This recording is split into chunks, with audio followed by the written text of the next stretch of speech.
Celluloid के सितारे।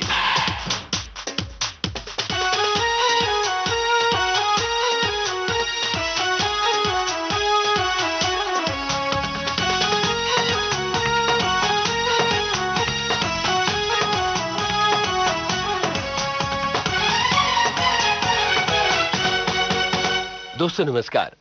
Celluloid के सितारे इस कार्यक्रम के जरिए सेल्यूलॉइड की दुनिया के चमकीले सितारे विविध भारती के जरिए आपके घर आंगन में आ पहुंचते हैं। और आज एक ऐसे कलाकार हमारे स्टूडियो में मौजूद हैं जो किसी जमाने में फोटोग्राफर हुआ करते थे और मुंबई में अंग्रेजी रंगमंच पर बहुत सक्रिय थे। अगर आपको याद हो तो इनकी शुरुआती फिल्म लेट्स टॉक के जरिए इन्हें बड़ा नाम मिला था और फिल्म फेस्टिवल्स के सर्किट पर एक चर्चित नाम हो गया था बोमन ईरानी का। तो आइए विविध भारती के स्टूडियो में स्वागत करते हैं बोमन ईरानी का। इनसे बातचीत की है रेनू बंसल ने। तो आइए मिलते हैं बहुमुखी प्रतिभा के धनी बोमन ईरानी से। ईरानी साहब नमस्कार। रेनू जी आपको भी नमस्कार, हमारे सुनने वालों को भी नमस्कार। बोमन जी, कई लोग आपको बमन कहते हैं और कई लोग बोमन कहते हैं, तो सही नाम क्या है और आपके नाम का मतलब क्या है, हमें बताएंगे? सही नाम शायद बमन ही है। शायद इसलिए कह रहा हूँ क्योंकि पर्शियन में बामन बोलते थे और हिंदुस्तान आके बमन हो गया, और जो स्पेलिंग BOMAN है तो लोग बोमन भी, मुझे कुछ बुरा नहीं लगता। मम्मी बमन कहती है तो उससे ज्यादा इम्पोर्टेंट कोई चीज होती नहीं। तो ये BO कहाँ से आ गया? जब आपका नाम बमन था तो BOMAN कैसे हो गया? वो जो अंग्रेजी में मेरे जो दादा दादी अंग्रेज थोड़ी जानते थे उस जमाने। चलिए हम भी आपको आज से बमन ही कहेंगे। मुझे कोई फर्क नहीं पड़ता, you can call me anything, लेकिन उसका मतलब ये है ग्रेट माइंड, बहुमन, बहुमुखी प्रतिभा के धनी। हाँ। जी, तो वो तो हमें मालूम ही है और हमें इस बात की हैरानी है कि आप इतने दिनों बाद इतनी देर से फिल्मी दुनिया में क्यों आए? इसलिए कि मैं बहुत सालों तक जो मेरी हॉबी थी फोटोग्राफी, मैंने वो फोटोग्राफी को मैंने अपना पेशा बना दिया। मैं एक प्रोफेशनल फोटोग्राफर बना था और थोड़े ही साल में जब मुझे मेरी हॉबी प्रोफेशन बन गई तो मुझे हॉबी की जरूरत थी, तो मैंने एक्टिंग शुरू की थी। लेकिन उस वक्त मैं थिएटर करता था। अभी थिएटर से लोगों ने कहा चलो ये करो वो करो, तो मैं बोला मुझे वही करना है जो what I set out to do. अगर वो मैं पूरा नहीं करूं तो इतने साल मैंने मेहनत की, मैंने सीखा, मैंने अपनी प्रोफेशनल करियर में इम्प्रूवमेंट किया, मैंने वो छोड़ के भागो फिल्मों के पीछे, मैं समझा वो गलत था। जो मैंने शुरुआत की उसे कंप्लीट करना मैं समझता था बहुत जरूरी था। तो ये जो फोटोग्राफी का प्रोफेशन आपने अपनाया, ये बचपन से आपके मन में था या क्या सर्कमस्टांसेस हुए जो आप फोटोग्राफी की तरफ मुड़े? मैं पहले एक वेटर का जॉब करता था। वेटर के बाद मैं अपने फैमिली की दुकान में काम करना मैंने शुरू किया। मेरी मम्मी चलाती थी वो दुकान, वेफर फरसान की दुकान थी हमारी। तो मेरी मम्मी का एक्सीडेंट हो गया तो बोला थोड़ी 2-4 महीने के लिए तुम संभाल लो। तो मैं फंस गया वहाँ पे। बुरी बात नहीं, मैं फंसा, मतलब आई am not saying it in a bad way, लेकिन 10-12 साल मैंने मैं दुकानदार था बेसिकली। और जब मैं दुकानदार था तो मुझे बहुत ही फोटोग्राफी का पैशन, क्योंकि मुझे एक आउटसाइड वर्ल्ड का एक इंटरप्रिटेशन की जरूरत थी। जो मेरे दुकान के बाहर जो दुनिया है मैं कैप्चर करना चाहता था। तो मैं संडेज पे कैमरा लेके hobby photography I was to do go around taking photographs and good photographs. ये किस सन की बात है और मुंबई के किस इलाके की बात है? ये बॉम्बे सेंट्रल ग्रांट रोड, वहाँ पे हमारी दुकान थी, जो थिएटर डिस्ट्रिक्ट जो कहते हैं, original theatre district of India, grant road, जो बगल बगल में एक सिनेमा हॉल रहता है, आज भी है वहाँ पे। और बहुत साल काम किया फोटोग्राफी में। मुझे फोटोग्राफर बनना, मतलब it was my aim in life कि मैं कैसे भी करके फोटोग्राफर बनूं, and I wanted to be a good photographer. When I realised कि मैं इतने सालों बाद कि मैं फोटोग्राफी कर रहा हूँ और फिल्म ऑफर्स आते ही रहते, मना बहुत किया मैंने। और दूसरी बात यह है कि मैं एक पारसी हूँ, हमारी हिंदी बहुत अच्छी नहीं, साफ नहीं रहती, तो बहुत मेहनत करनी पड़ी। जब मैंने मेरी पहली हिंदी फिल्म साइन की थी, मुन्ना भाई MBBS। तो उसमें भी कहा कि कोई बात नहीं, आप अंग्रेज इंग्लैंड से सीख के आए होंगे डॉक्टर, तो you can pass off as a anglicised Indian. तो वो किया। उसके बाद जब हिंदी बोलना मैंने सीख लिया थोड़ा बहुत, तो पंजाबी सिखाए ये लोगों ने। और मुझे अब सरदार आप बना दिया। अंग्रेजी सीखने वाले हैं शायद आगे चल के अंग्रेजी सीखना पड़ेगा।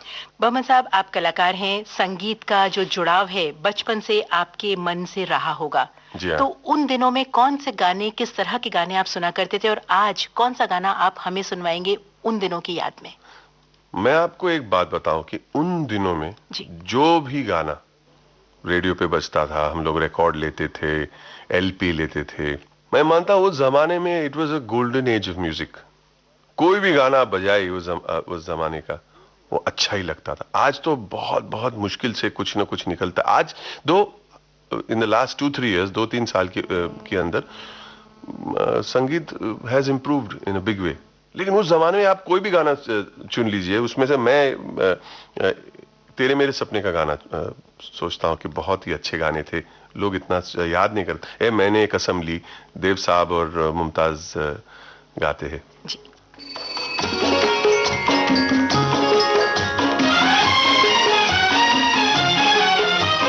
हे मैंने कसम ली, हे तूने कसम ली, नहीं होंगे जुदा हम। हे मैंने कसम ली, हे तूने कसम ली, नहीं होंगे जुदा हम। हे मैंने कसम ली।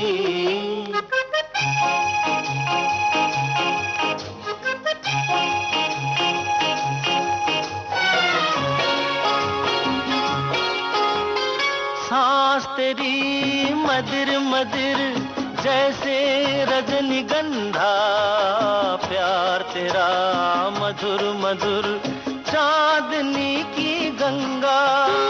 सांस तेरी मदिर मदिर जैसे रजनीगंधा, प्यार तेरा मधुर मधुर चांदनी की गंगा। नहीं होंगे जुदा, नहीं होंगे जुदा, नहीं होंगे जुदा हम।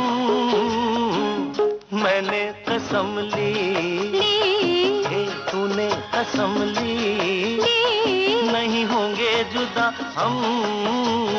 हे मैंने कसम ली।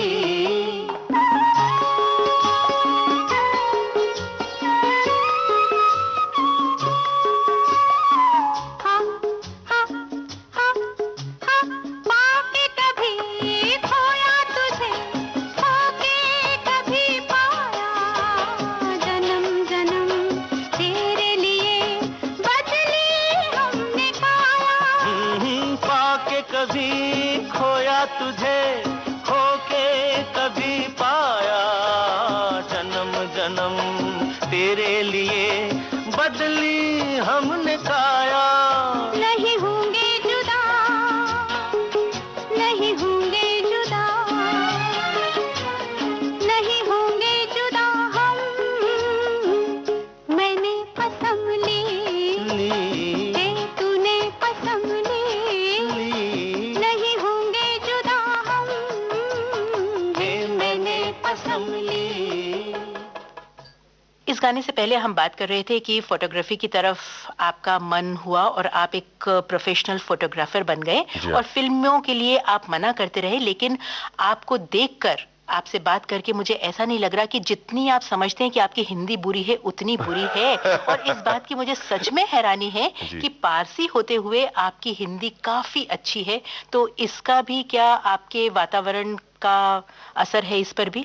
सच बोलो तो हिंदी फिल्म लाइन में ज्यादातर लोग अंग्रेजी में ही बात करते हैं, सिर्फ डायलॉग हिंदी में बोलते हैं। और तो अंग्रेजी में ही नहीं, कुछ एक्सेंट वाली अंग्रेजी में, how you doing man, you know. तो वहां पे हम हिंदी सीखने के लिए, मतलब वो माहौल सही नहीं एक्चुअली। आप देखा जाए तो शाहरुख है, बच्चन साहब तो है ही है, और 2-4 ऐसे एक्टर्स हैं जो हिंदी में बहुत अच्छी तरीके से बात करते। बाकी हमारी जो यंग जनरेशन है can do better in Hindi, लेकिन मैं हमेशा कोशिश करता हूँ, हिंदी चैनल सुनता हूँ जब हिंदी रोल बहुत मतलब प्योर हिंदी की ज़रूरत होती है तो मैं हिंदी पेपर्स पढ़ लेता हूँ। ड्राइवर से हमेशा हिंदी में ही बात करता हूँ और करेक्शन भी लेता हूँ उससे। And I feel we are learning every day. या तो हम हिंदी सीख रहे, या हम उर्दू सीख रहे, या हम जिंदगी के बारे में सीख रहे। You have to learn something every day. तो मैं अपने आप को खुश नसीब समझता हूँ कि ये मौका मिला है को we learn not only about languages but languages के अलावा दूसरे तरह के लोगों के बारे में सीखना एक मौका मिलता है। Actor is a lucky man. अब आपके अगर पहले प्रोफेशन पे आए तो जो हॉबी होती है फोटोग्राफी की और जो कमर्शियल फोटोग्राफी होती है, इसके लिए आपने क्या तैयारी की?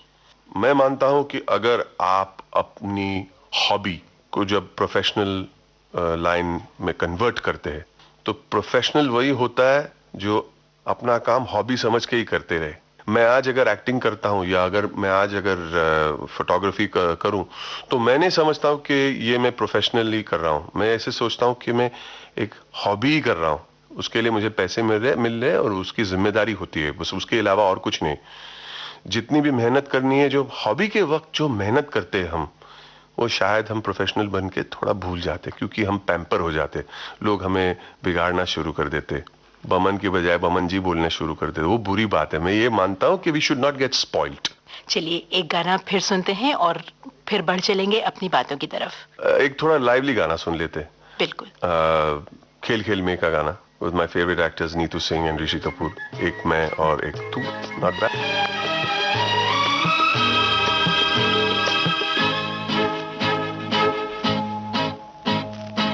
एक मैं और एक तू, दोनों मिले इस तरह, और जो तन मन में हो रहा है ये तो होना ही था।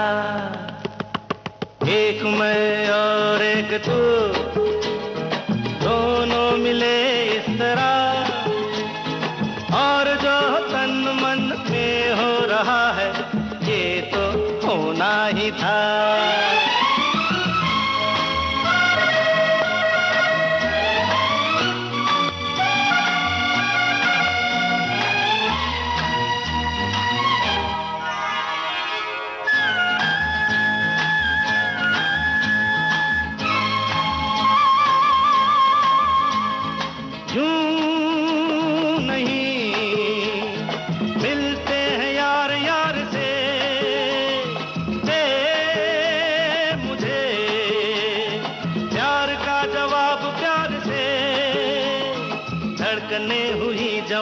वक्त भी है मेहरबान, फिर ये कैसी दूरियां, बोलो बोलो बोलो बोलो बोलो।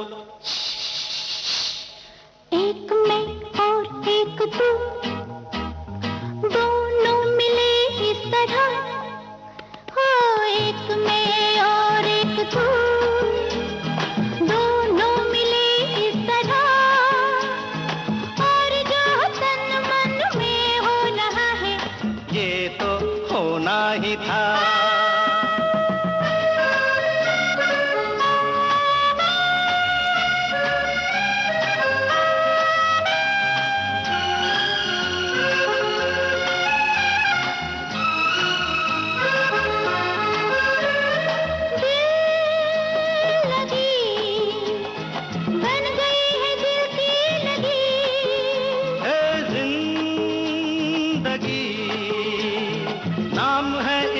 जिंदगी खेल खेल में सनम आ गए जहाँ पे हम, रोक दे वही कदम, बोलो बोलो बोलो बोलो बोलो बोलो। एक मैं और एक तू, दोनों मिले इस। रोहन साहब, आज जब आप फिल्मों में आ गए हैं, इतने व्यस्त हो गए हैं, क्या आप फोटोग्राफी को अभी मिस करते हैं?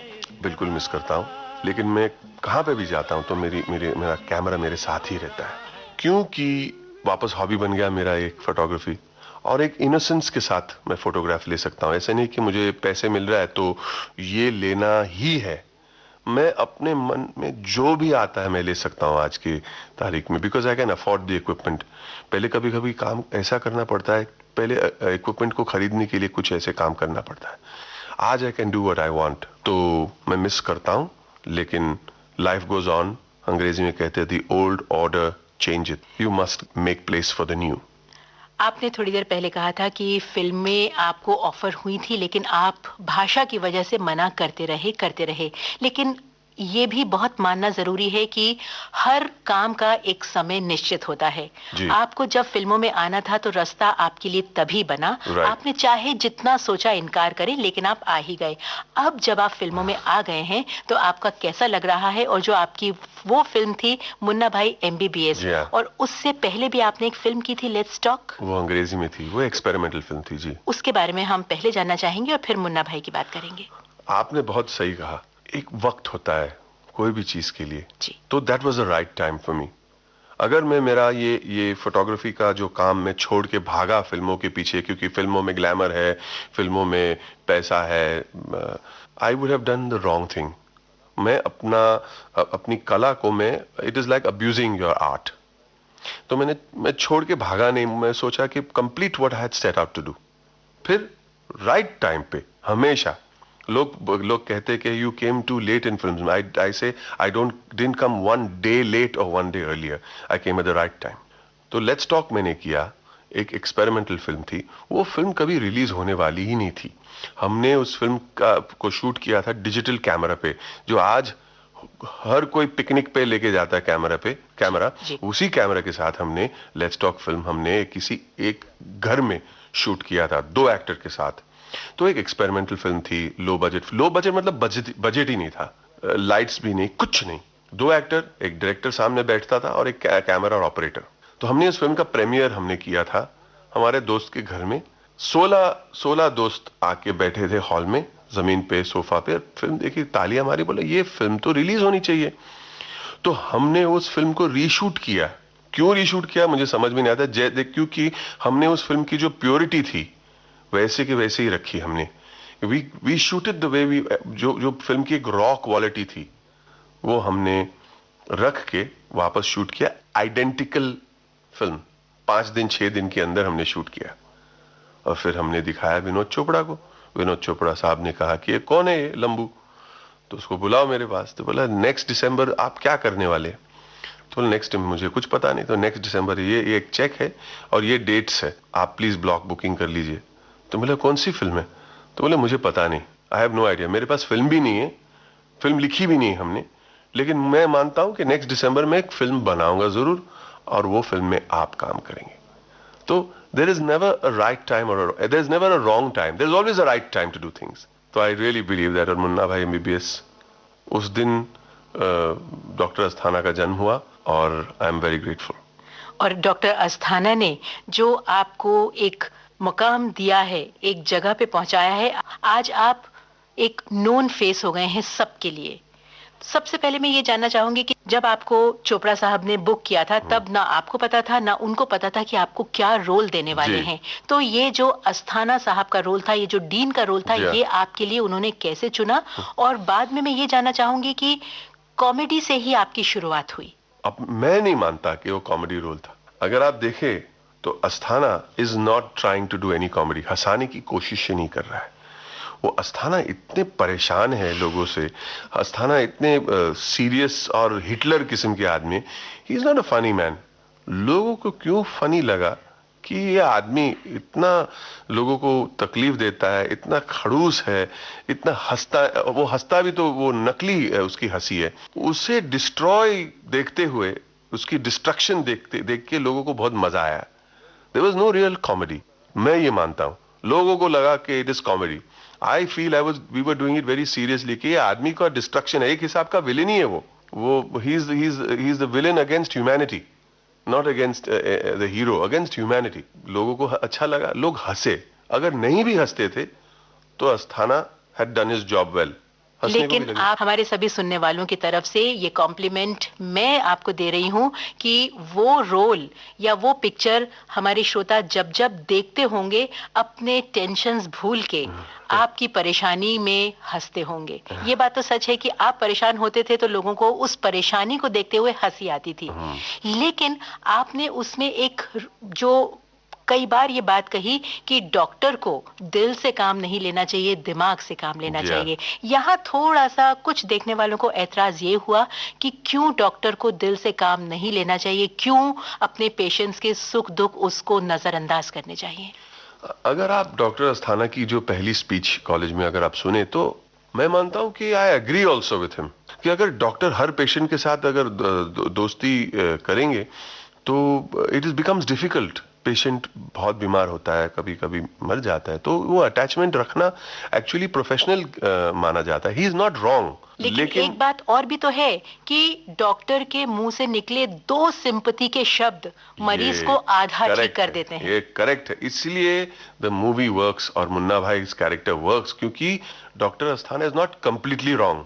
अगर वो कंप्लीटली रॉन्ग होता था तो कौन सी बड़ी बात है, एक गुंडा भाई आके बोला ऐसे करो भाई वैसे करो। अगर doctor Asthana is partly right and Munna Bhai comes with a theory which is even better, then the character works. अगर बोले ये डॉक्टर तो पागल है, उसको उसकी बात को हाँ क्या बात कर रहा है, ये पागल है, लेकिन वो स्पीच सुन के बहुत लोग बोले ये डॉक्टर गलत नहीं बोल रहा है, अपनी बेटी पे अगर मैं ऑपरेशन करूं तो मेरे हाथ कांपेंगे। ये I think it's a very important line because that's the truth. तो people agree with Asthana because we have to establish कि ये आदमी कुछ है, वो कॉमेडियन नहीं है, वो कार्टून नहीं है। तो अगर हमने एस्टैब्लिश कर लिया कि ये आदमी सही बोल रहा है, कि एक हिसाब से अगर आप थोड़ा बहुत मानेंगे तो ही इज राइट, लेकिन मुन्ना आके उसको डिस्प्रूव करता है और उसके ऊपर एक बहुत बड़ी बात कहता है एंड यू से हाँ ये बात में दम है। चलिए, अब मुन्ना भाई की हमने इतनी सारी बातें की, अब एक गाना सुनना तो बहुत जरूरी हो गया है। एक रोमांटिक गाना सुना जी, बहुत पुराना गाना है। आई डोंट नो कि लोग मेरी चॉइस सुन के परेशान हो जाएंगे। हर जन्म में हर एज में रोमांस नया ही लगता है, तो गाना सुनना भी अच्छा ही लगेगा। ताजमहल का गाना प्रदीप कुमार साहब और बीना राय जी ने गाया था, जो वादा किया वो निभाना पड़ेगा।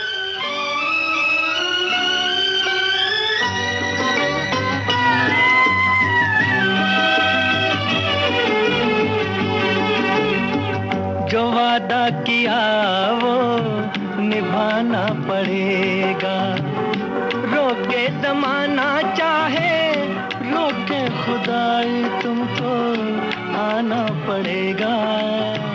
जो वादा किया वो निभाना पड़ेगा।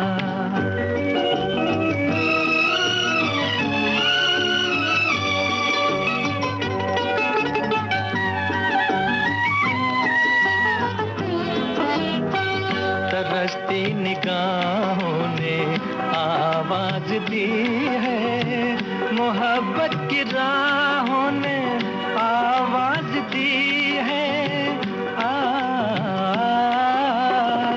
जाने हया जाने अदा छोड़ो तरसाना तुमको आना पड़ेगा।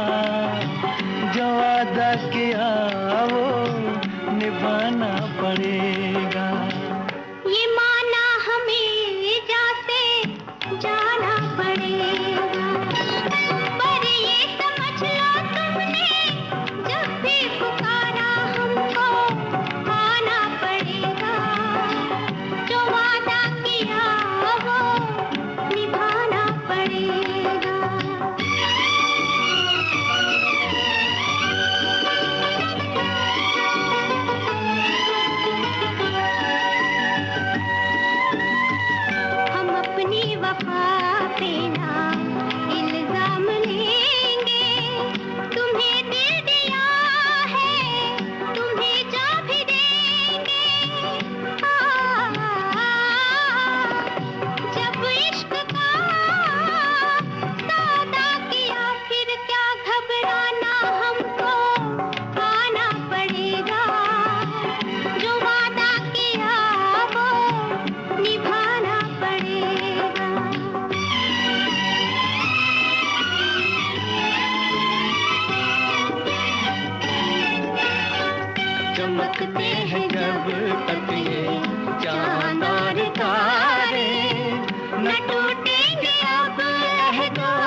दीवाना हमको आना पड़ेगा, जो वादा किया वो निभाना पड़ेगा। बमन साहब, इस फिल्म के बाद से आपकी जो केमिस्ट्री हुई है संजय दत्त के साथ, अरशद वारसी के साथ, और उसके बाद इसका सीक्वल आया लगे रहो मुन्ना भाई, वो उससे और 2 कदम आगे थी, वो फिल्म और इफेक्टिव लगी लोगों को।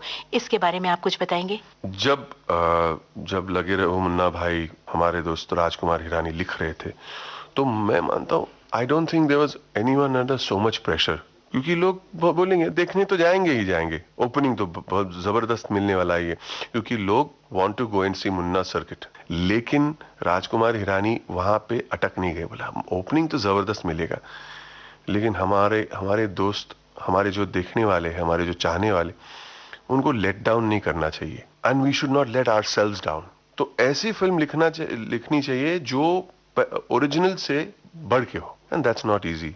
वो तो आप कितनी भी कोशिश करें, बहुत लोगों ने कोशिश किया, जब सीक्वल बनता है, और हॉलीवुड में बोलो या बॉलीवुड में, sequel can never be equal, ये थियरी कंफर्म्ड है। तो ये आदमी सोता नहीं था, लिखते रहता था, और ऐसी फिल्म की जो थियरी उन्होंने कंसीव की, मैं मानता हूं it is one of the greatest sequels ever made, greatest. इसमें कोई शक की बात नहीं है कि लगे रहो मुन्ना भाई MBBS से और 1 कदम आगे निकल कर आई है और लोगों को बहुत पसंद आई है। जबकि मुन्ना भाई MBBS was considered a great film. और अब हमने ये भी सुना है कि हॉलीवुड बॉलीवुड की तर्ज पर ऐसी ही एक फिल्म बनाने की सोच रहा है, तो ये हमारे लिए शायद बहुत गर्व की बात है। आपने सही सुना, और ये न्यूज मैं आपको दे सकता हूँ, एक जो प्रोड्यूस करने वाले हैं फिल्म कि 5-6 महीने में they are starting work. The movie's name is gangsta MD, जो and is a black actor Chris Rock who will play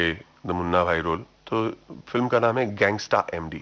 और अब सुना है कि हिरानी साहब इसका 3rd पार्ट बना रहे हैं, जहां मुन्ना भाई और सर्किट अंग्रेजी सीखते हुए नजर आएंगे और US तक जाएंगे। अभी मुन्ना भाई का जो फिनोमिनन है वो हिंदुस्तान में सबसे बड़ा फिनोमिनन है, हमें इस गांधी जी। तो we had to go 1 step higher. अभी तो ग्लोबल जाना ही पड़ेगा वर्ल्ड पीस के लिए। तो मुझे पता नहीं कि क्या होने वाला है, क्योंकि राजकुमार हिरानी अभी भी लिख रहे हैं, शुरुआत की है, लेकिन अनाउंस करना बहुत जरूरी है कि लोगों की इंटरेस्ट बनी रहे। तो जाएंगे हम अमेरिका। चलिए हम गाना सुन लेते हैं। हम अपने लगे रहो मुन्ना भाई का एक गाना सुनेंगे, बोले तो बोले। बोले तो बोले तो कैसी होगी हाय, ऐसी या वैसी, और कैसी होगी हाय।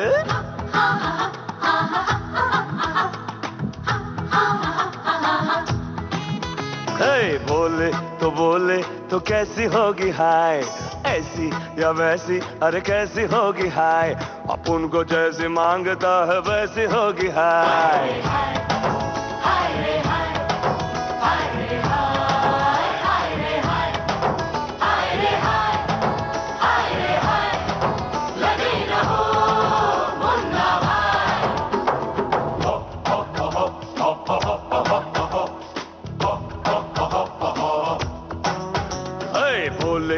बोले तो कैसी होगी हाय, ऐसी या वैसी, अरे कैसी होगी हाय। अपन को जैसी मांगता है वैसी होगी हाय।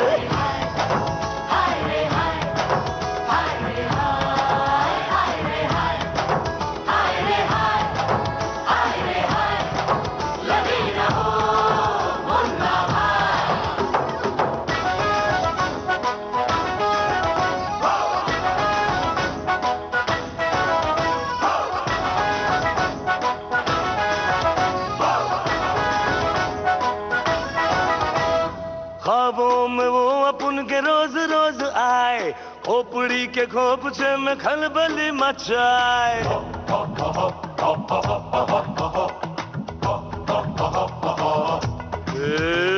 ख्वाबों में वो अपन के रोज रोज आए, खोपड़ी के खोपचे में खलबली मचाए।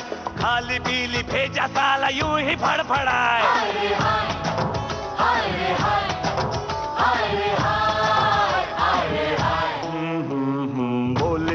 बोले तो कैसी होगी हाय, ऐसी या वैसी और कैसी होगी हाय, अपन को जैसी मांगता है वैसी होगी हाय।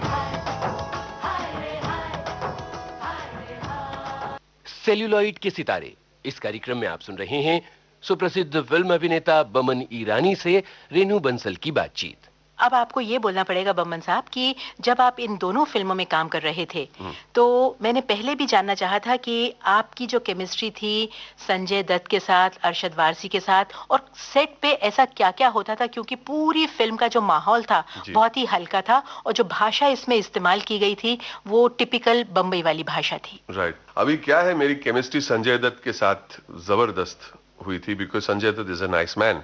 अनफॉर्चुनेटली मेरी केमिस्ट्री हमेशा एक्टरों के साथ ही ज्यादा अच्छा होता है लेकिन बाकी की केमिस्ट्री ऐसा होता है।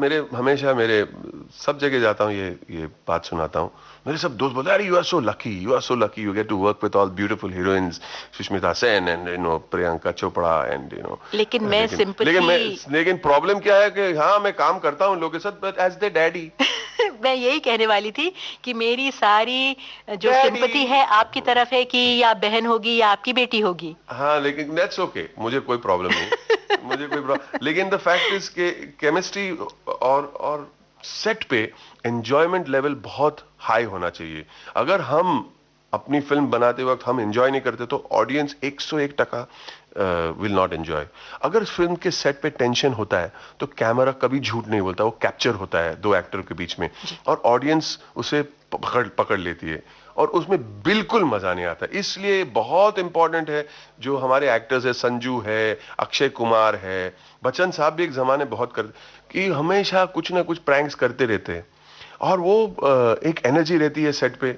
घोसला में बहुत मस्ती की हमने अपना। अभी मैं ऑस्ट्रेलिया से रिटर्न हुआ, हे बेबी में अक्षय कुमार है वहाँ पे, अक्षय कुमार, साजिद खान है, तो ये तो सब बदमाश है एक नंबर के। वो दिन रात को सब विद्या बालन के रूम में जाके छुप गए घर आने के पहले। एक बाथरूम में था, एक कबर्ड में छुप गया, एक पलंग के नीचे छुप गया, एक कहाँ छुप गया और वो आई तो बुमा बुम हो गया। So you know it keeps there something to talk about next day because दूसरे दिन जब शूटिंग पे हम पहुंचते तो बोला लाइन क्या है, अब क्या करना है। Instead of that we have an energy. कल रात पता है सब यूनिट को पता चलता है कि क्या हुआ, सब लोग आके सवाल पूछे तो एक एनर्जी बनती है। तो I think it's very very important to fool, laugh, joke. मेरे पे भी बहुत ट्रिक्स करते हैं लोग, मैं भी करता हूँ। मुन्ना भाई में संजू ने किसी का मतलब शेव कर दिया था पीछे से बाल। So all these things keep people alive, keep people energized and interested. काम में भी तो इंटरेस्ट होता ही रहता। डॉन में बहुत मस्ती की हमने। का तुम का बताई, अब का समझाई, बड़ी दुर्घटना है, मुश्किल बचना है। चला ऐसा चक्कर उठी ऐसी आंधी, बड़ी हमका करनी, बड़ी कूदा फांदी, बड़ी लंबी चौड़ी हुई भागा दौड़ी। दिन रात जो हमने जाग की ऐसी भागम भाग कि हम कभी आ गए, कभी हुआ गए, कभी आ गए, कभी हुआ गए, कभी इधर भागे, कभी उधर भागे। फिर तुमने दिया ये पान तो आई हमारी जान में जान, तो आई हमारी जान में जान, तो आई हमारी जान में जान। खाई के पान बनारस वाला, खाई के पान बनारस वाला, खुली जाए बंद अकल का ताला। वो खाई के पान बनारस वाला, खुली जाए बंद अकल का ताला। फिर तो ऐसा करे धमाल, सीधी कर दे सबकी चाल। हो छोरा, हो छोरा, हो छोरा गंगा किनारे वाला, हो छोरा गंगा किनारे वाला। खाई के पान बनारस वाला, खुली जाए बंद अकल का ताला।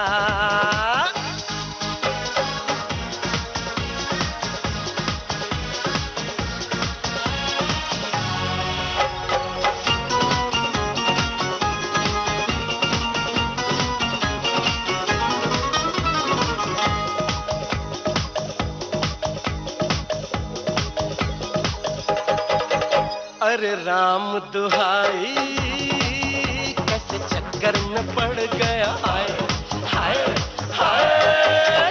जान फसाई, मैं तो सूली पे चढ़ गया। हाय हाय कैसा सीधा साधा, मैं कैसा भोला भाला।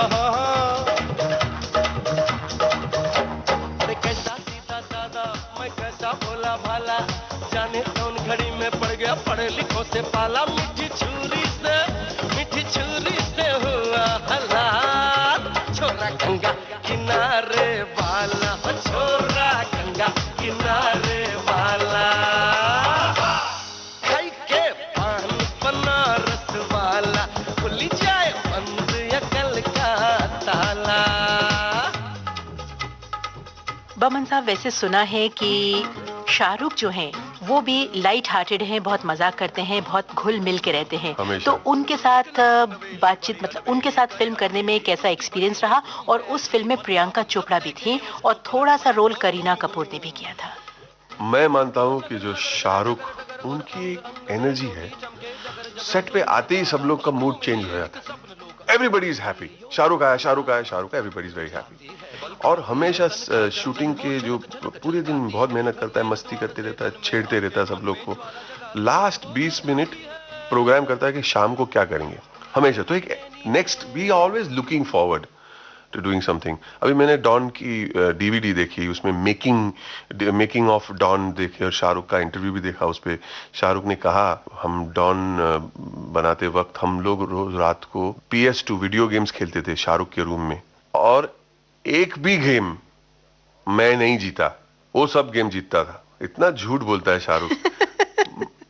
शाहरुख ने क्या किया था कि अपने रूम में, अपने स्वीट में इतना बड़ा टीवी था और वो वीडियो गेम्स खेलते थे, पूरी टीम खेलती। प्रियंका भी बहुत जबरदस्त खेलती है, प्रियंका एक मतलब लड़कों से भी अच्छा खेलती वो।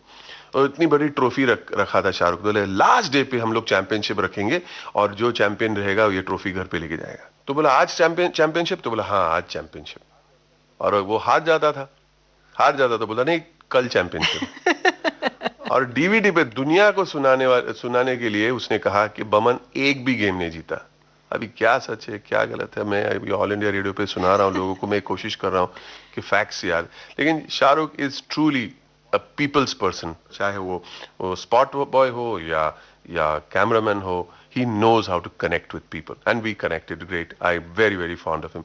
जो आज शाहरुख को प्यार मिलता है, नाम शौहरत जो भी है, he deserves it. एक गाना और सुन ले। कौन सा गाना सुनवाएं? गीत गाता चल, टाइटल सॉन्ग मुझे बहुत अच्छा। It's a very positive song, एक एनर्जी अच्छी है उसकी।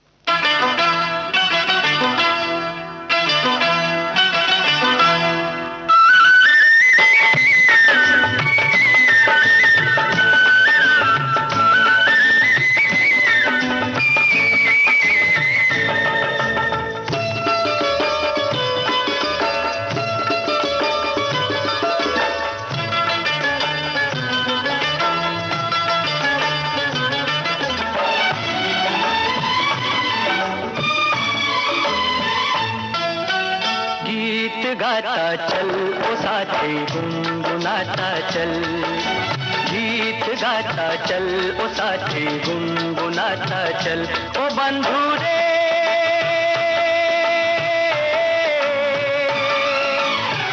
हंसते हंसाते बीते हर घड़ी हर पल।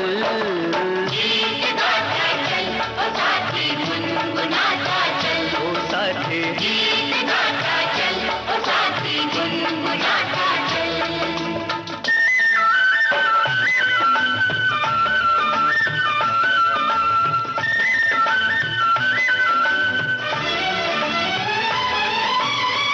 खुला खुला गगन ये हरी भरी धरती, जितना भी देखो तबीयत नहीं भरती।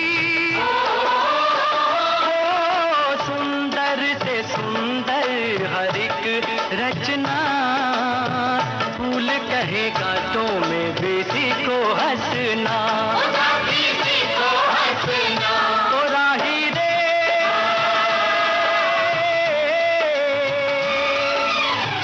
कुम्हला ना जाए कहीं मन तेरा कोमल।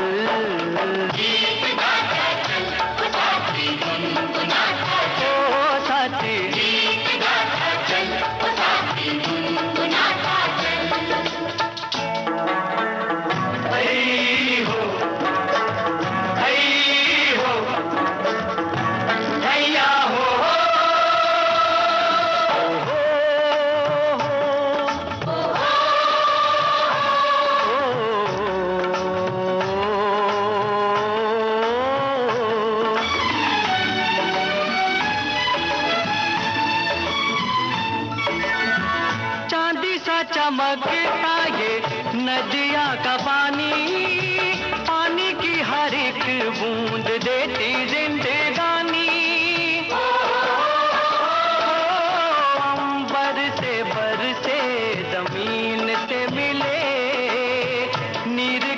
ना तो भैया काम ना चले, ओ भैया काम ना चले, ओ मेघा रे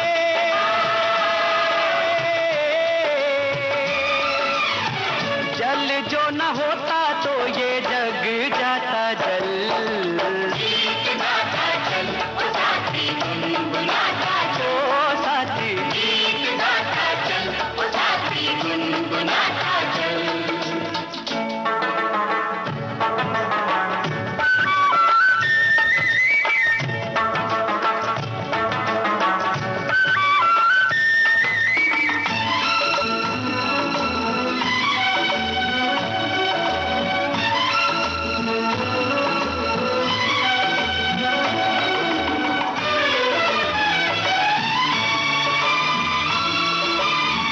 कहाँ से तू आया और कहाँ तुझे जाना है, खुश है वही जो इस बात से बेगाना है। ओ चल चल चलती हवाएं करे शोर, उड़ते पखेरू खींचे मनवा की डोर, खींचे मनवा की डोर, पंछी रे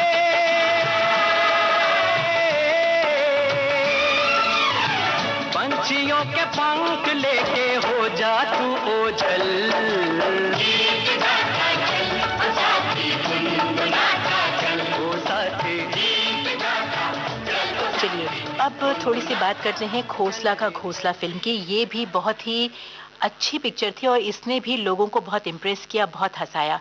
इस फिल्म में आपके साथ थे अनुपम खेर साहब, एक बहुत ही मंझे हुए और बहुत ही अच्छे कलाकार। तो इस फिल्म में आप दोनों की केमिस्ट्री ऑफ स्क्रीन कैसी रही? मैं आपको सच बताऊं, आफ्टर मुन्ना भाई ये मेरी पहली फिल्म थी और वो भी दिल्ली में। अभी दिल्ली में जाके लोग बोले ये पारसी को क्यों लेके आए, दिल्ली में कोई दूसरा एक्टर मिला ही नहीं था कि पंजाबी का रोल करने के लिए, पारसी को क्यों लेके आए। इट्स लाइक सेइंग कि दिल्ली से कोई पंजाबी एक्टर को लेके आओ जेआरडी टाटा का रोल करने के लिए। तो वो इट्स अ कॉन्ट्रडिक्शन। तो मेरे ख्याल से अनुपम खेर साहब भी टेंशन में होंगे। तो मैं जब पहुंचा सेट पे तो वो देखा, तो मैंने अपना मेकअप करके गया था, तो लुक बहुत चेंज था मेरा। तो बोले यस, ऐसे मैं कम इन, हाथ मिलाया, पहचाना नहीं उन्होंने मुझे एक सेकंड के लिए। तो बोला वो बमन, और पहला रिएक्शन किया, oh thank God you look like Khurana.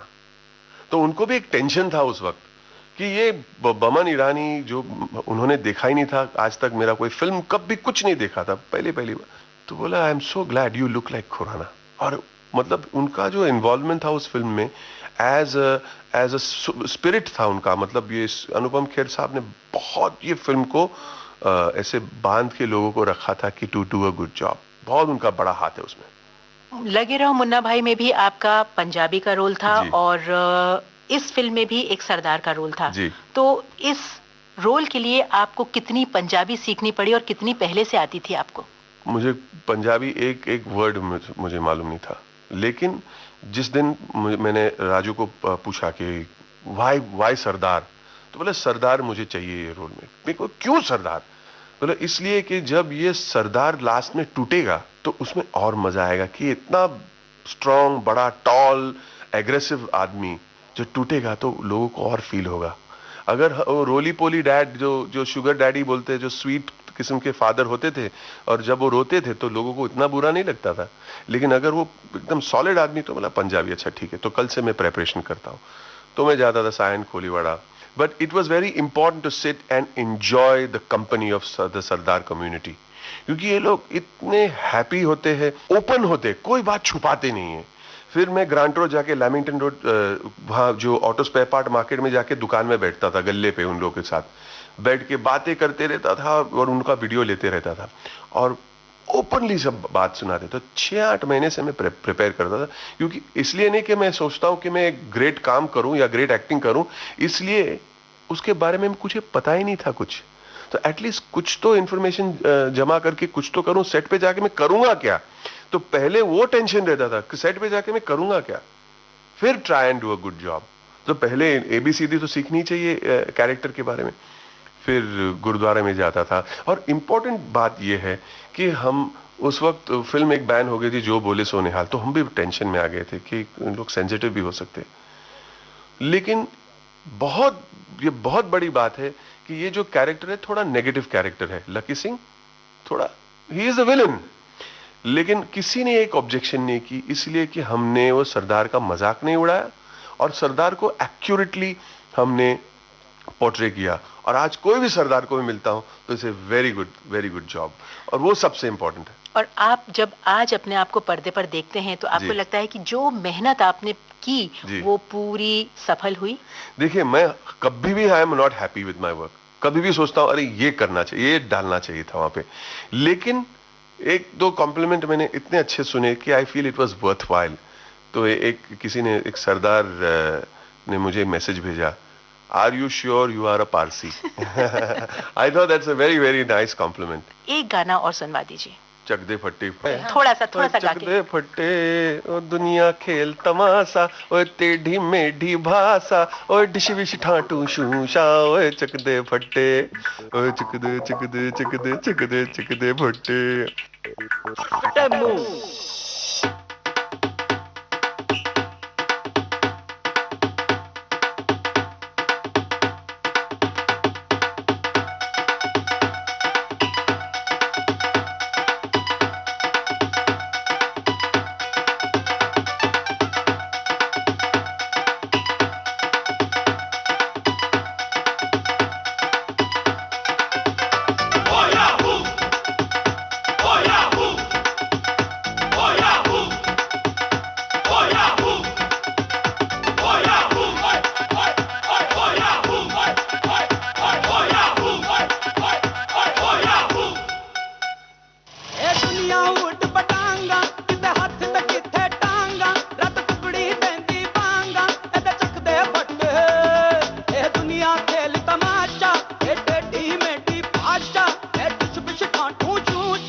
Boman साहब, आप पारसी परिवार से हैं जी। और पारसी वातावरण के बारे में हमें कुछ बताइए, क्योंकि ये जो कम्युनिटी है ये बहुत अपने आप को ढकी छुपी रखती है। मैं नहीं मानता, अगर ये कम्युनिटी ढकी छुपी है तो आप टाटा के बारे में नहीं सुनते थे, होमी बाबा साहब के बारे में नहीं सुनते थे, जुबिन मेहता।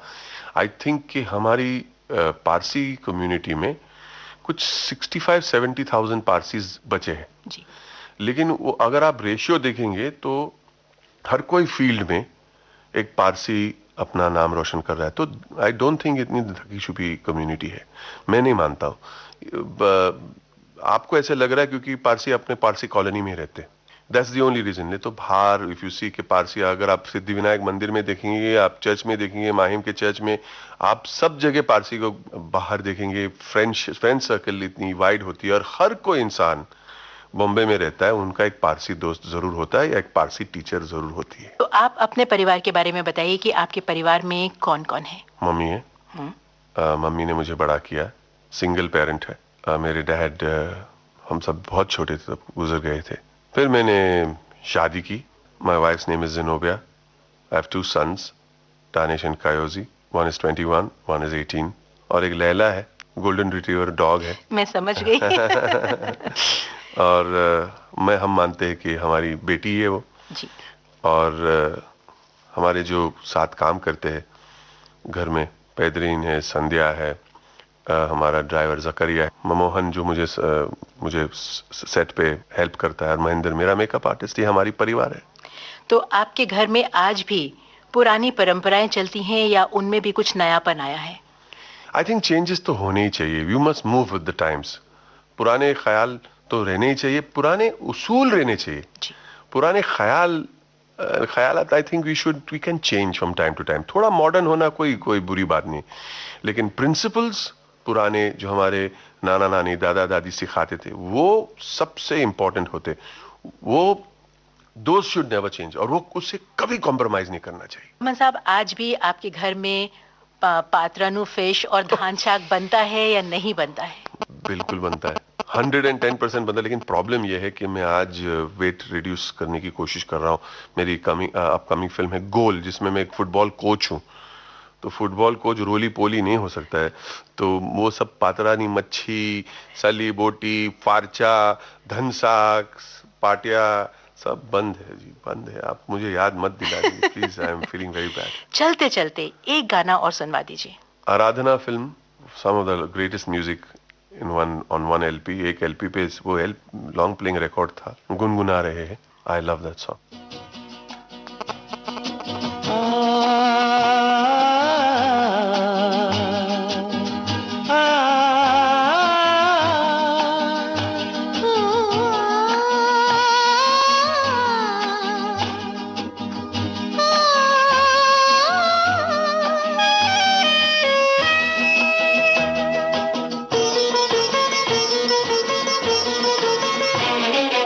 गुनगुना रहे हैं भंवर, खिल रही है कली कली। गुनगुना रहे हैं भंवर, खिल रही है कली कली। कली कली कली कली गुनगुना रहे हैं भंवर, खिल रही है कली कली।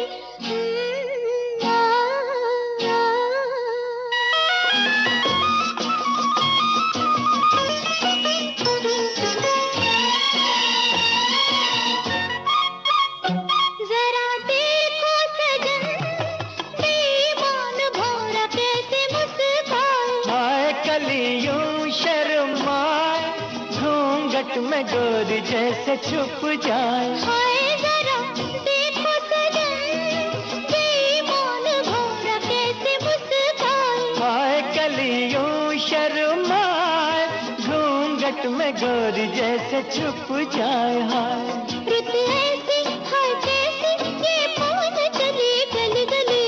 गुनगुना रहे हैं भंवर, खिल रही है कली कली।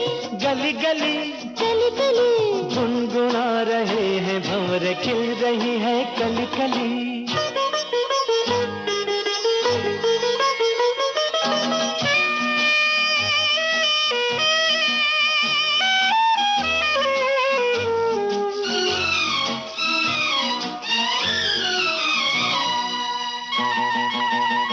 किसी को क्या कहें, हम दोनों भी हैं देखो कुछ खोए। खोए हुआ क्या खोए हुए, जागी जिया में अरमान सोए। सोए किसी को क्या कहें, हम दोनों भी हैं देखो कुछ खोए। खोए हुआ क्या खोए हुए, जागी जिया में अरमान सोए सोए। रुत ऐसी है कैसी ये पवन चली गली गली। गुनगुना रहे हैं भंवर, खिल रही है कली कली। गली गली कली कली कली। अच्छा बमन साहब, अब ये बताइए कि जो लोग फिल्मी दुनिया में आना चाहते हैं जी। किसी भी एज पे, जी। उनके लिए आप क्या संदेश देंगे? मैं ये मानता हूं कि इस दुनिया में फिल्म में आना तो क्या, अगर आप साइंटिस्ट या रिसर्च या कैंसर रिसर्च भी करना चाहते हैं, एट द एज ऑफ 60 आप कुछ भी कर सकते हैं। You must be very dedicated and devoted to what you are doing, and एक सिंगल माइंडेडनेस होनी चाहिए कि मुझे बस ये करना है।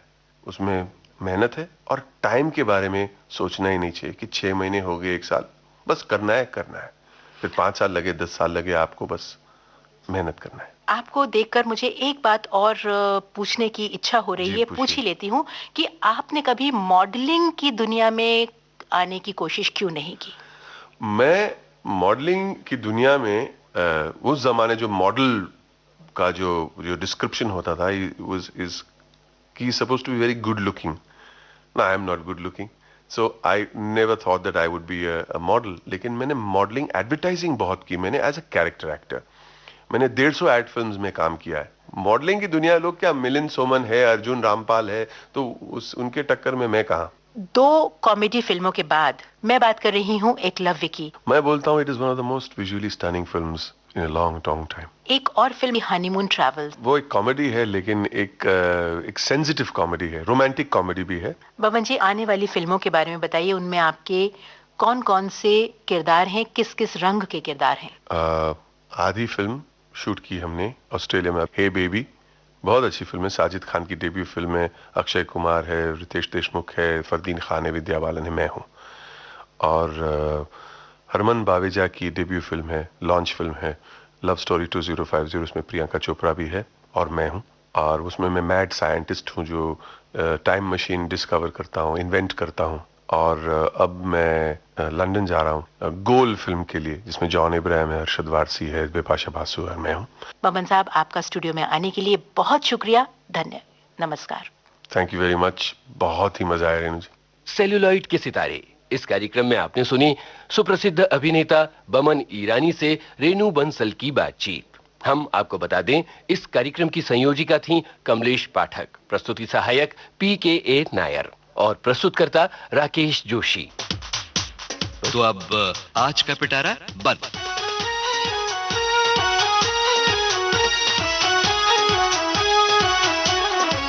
अगले हफ्ते फिर आएंगे।